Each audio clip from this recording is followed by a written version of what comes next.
Thank you so much for joining me today. I'm going to be doing a Tarte Tartelette and Bloom eyeshadow tutorial. I've had a couple people ask me to do this video, so I figured I would get it out for you guys. So this is going to be a quick eyeshadow tutorial. I'm not showing you how I did my face. I kind of wish I would have because I love the way my makeup turned out. But I will leave everything that I use down below just in case you're interested.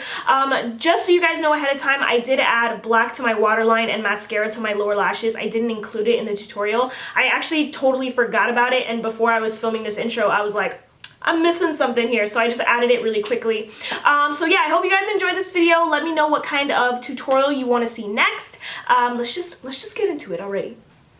Alright, so I'm starting off with Sweetheart. This is a light peachy pinky brown. I'm going to be using all matte shades today, so blending is going to be key. Sometimes with matte shades, they can come off a little bit patchy and not as smooth as shimmery shades, but if you have two good blending shades, well, not just two, I mean, you can have as many as you want, but if you have some good blending shades, you'll be good to go.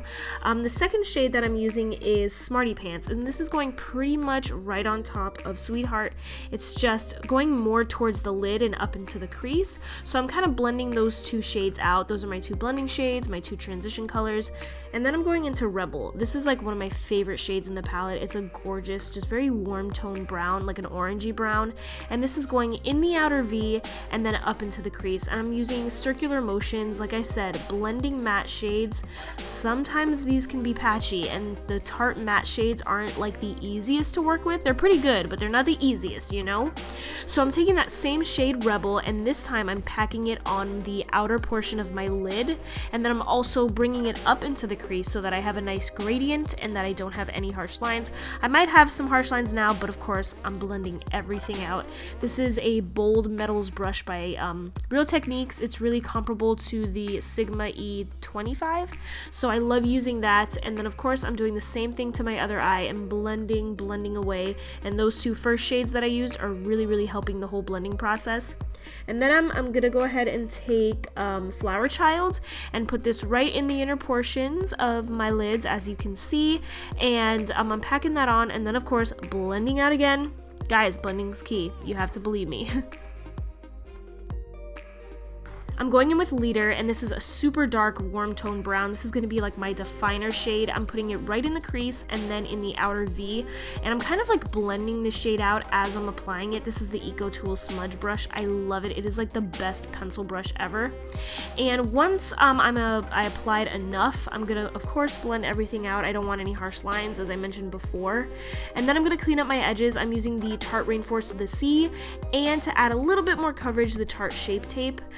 And I'm just going to cover up those under eye circles and then clean up my edges.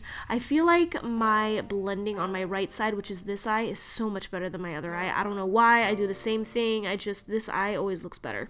I'm going with eyeliner. I'm using the Physicians Formula Eye Booster 2-in-1 Lash Boosting Plus Serum, whatever it's called. I don't know, but I love it. It's my favorite eyeliner ever. I decided to do my wings a little bit differently. I pointed them upwards instead of out, and I love the way they looked.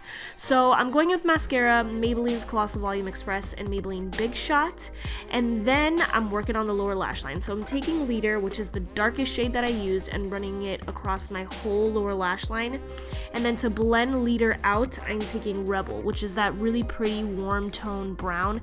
Not as dark as Leader, but it's still really pretty, and it blended out the lower lash line so beautifully. I loved it. So once that's done, the look is complete. As I mentioned earlier, I added black to my waterline and mascara to my lower lashes.